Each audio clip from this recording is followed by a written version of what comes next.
ఆ మంత్రి గారంటే మిగిలిన ఎమ్మెల్యేలకి నచ్చడం లేదండి. నిజంగానే ఆ మంత్రి గారంటే మిగిలిన ఎమ్మెల్యేలకి ఎవరికీ పట్టంలా. కాబట్టే ఆ నియోజకవర్గం వైసీపీ గెలుస్తుందేమో అని నాకు అనిపించింది. ఎందుకంటే ఇలా పడకపోతే నియోజకవర్గంలో సరైనటువంటి అభిప్రాయం, ఏకాభిప్రాయం లేకపోతే కనుక, నియోజకవర్గంలో వ్యతిరేకత ఎక్కువైతే కనుక, నియోజకవర్గం అభివృద్ధి కుంటుపడితే కనుక, కాబట్టి ఆ నియోజకవర్గం మంత్రి అందుబాటులో లేకపోతే కనుక ప్రజల్లో వ్యతిరేకత పెరుగుతుందా లేదా, ఆ వ్యతిరేకత అవసరమైతే ఎదుటి పార్టీకి గెలుపుగా మారుతుందా లేదా, అదే నా అభిప్రాయం. అందుకనే నేను ముందే చెప్పా, ఏమని, ఆ నియోజకవర్గం నుంచి వైసీపీ గెలిచే అవకాశాలు ఉన్నాయి అని. ఊరికి నేను చెప్పలా. ఎందుకని అన్నానంటే కనుక ఆ మంత్రితోటి ఏ ఎమ్మెల్యేకి పట్టవలా. ఎందుకంటే ఆయన ఏకఛత్రాధిపత్యంగా మాట్లాడుతున్నాడు, ఆయన వన్ సైడ్గా మాట్లాడుతున్నాడు, తానే అన్నీ అన్నట్టు మాట్లాడుతున్నాడు మంత్రి అని. మిగిలిన ఎమ్మెల్యేలు ఎవరు భయపడలేదంట, భయపడటం లేదు. అలాగే ఆయన మీద అంత రెస్పెక్ట్ కూడా చూపించడం లేదు వీళ్ళు. ఎలా అంటే, ఇంకోటి, నా నియోజకవర్గంలో కూడా ఆయన పెత్తనం ఏంటి, ఎవరి నియోజకవర్గంలో, నా నియోజకవర్గంలో కూడా ఆయన పెత్తనం ఏంటి అని మిగిలిన ఎమ్మెల్యేలు కూడా వాపోతున్నారన్నమాట వాస్తవం. ఎందుకంటే ఎమ్మెల్యే శ్రీధర్ రెడ్డి ఎవరైతే ఉన్నారో ఆయన నియోజకవర్గం ఏదైతే రూరల్ ఉందో, నెల్లూరు రూరల్ ఉందో, ఆ రూరల్లో కూడా మంత్రి ఎవరైతే పొంగూరు నారాయణ గారు ఉన్నారో ఆయన ఈ రూరల్ పనులు కూడా ఆయనే వచ్చి దగ్గరుండి చేయించేయడం, అది ససేమేర ఆయన నచ్చటంలా. నా నియోజకవర్గంలో పనులు నేను చేయించుకుంటానన్న బాబు అంటామంటే, నా నియోజకవర్గంలో పనులు కూడా మీరే చేయించేస్తానంటే దాని అర్థం ఏంటి, నాకున్న క్రెడిబిలిటీ ఏమైపోవాలి అనేది కనుక ఆ సమస్య మీద వాళ్ళకు పడకపోతే, మిగిలిన నియోజకవర్గాల్లో అసలు మాకు ఆయనకి పట్టడం లేదు, మమ్మల్ని అలా పట్టించుకోవడం లేదు అని ఒక రకమైనటువంటి గుంపు చింపులు పడటం అయితే కనుక జరుగుతుంది అక్కడ.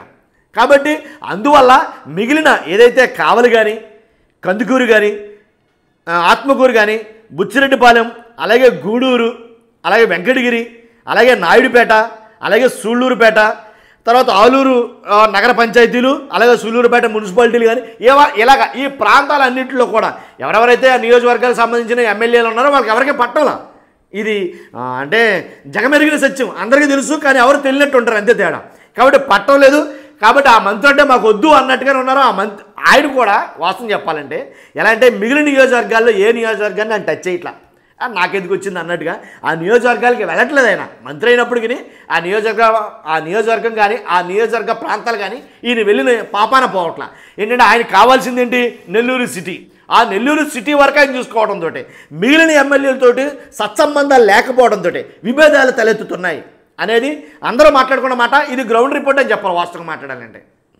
కాబట్టి నేను అంటున్నా, ఎందుకని పురపాలక శాఖ మంత్రి ఎవరైతే ఉన్నారో, పురపాలక శాఖ మంత్రి, మున్సిపల్ అడ్మినిస్ట్రేషన్ మరియు పట్టణాభివృద్ధి మంత్రిత్వ శాఖ చేస్తున్నటువంటి పొంగూరు నారాయణ గారు ఏంటి మిగిలిన ఎమ్మెల్యేలతో సత్సంబంధం లేకపోవడం అంటే చాలా ఆశ్చర్యమైన విషయమే. ఎందుకంటే చంద్రబాబు నాయుడు గారికి రైట్ హ్యాండ్ లాంటి ఆయన. అమరావతిలో మ్యాక్సిమం ప్రధాన పాత్ర పోషిస్తుంది ఎవరన్నా ఉన్నారంటే కనుక ఆయనే. కానీ సొంత నెల్లూరు సిటీలో ఎంతో కొంత ఆయన మీద వ్యతిరేకత అనేది పెరుగుతుందన్నమాట. ఇది వాస్తవమే. ఎందుకంటే వేరే కార్యక్రమాలకి దగ్గరై అసలు నియోజకవర్గానికి దూరం అయిపోయారు, ఆయన నియోజకవర్గాన్ని పట్టించుకోవడం లేదు అనేది కనుక కొంతమందికి ఆ వ్యతిరేకత అనేది ప్రస్ఫుటంగా కనబడుతుంది. అర్థమైందని మీకు.